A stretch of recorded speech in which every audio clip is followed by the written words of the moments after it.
Governor Hochul lays out her plan for 2024 with her State of the State address today, talking about how closed prisons could be reused and how budgeting is different this year compared to other recent years.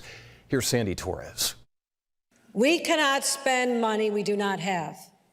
Pandemic funds from Washington have dried up. Inflation didn't just hit families, it hit state government operations as well. In the State of the State address, Governor Kathy Hochul says Albany needs to be fiscally responsible. Speaking about affordable housing, Hochul is eyeing closed state prisons as possible sites. She wants to create 15,000 new units. No word if Watertown or Ogdensburg sites will be included. But it's not enough to fix our affordability crisis. So let's be honest with New Yorkers. The only thing that'll solve this problem is building hundreds and hundreds of thousands of homes. Hochul will continue to prioritize mental health, believing not enough mental health help can only make the problem worse.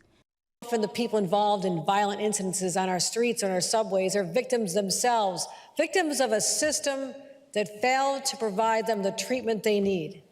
High-quality care must be widely available, accessible, and affordable. Getting tougher on crime for Hochul includes $20 million to prosecute domestic violence abusers and take away their guns. Because every survivor should have the same chance to break the chain of violence and build a new life. With pandemic money from Washington gone, New York is facing a $4 billion budget gap.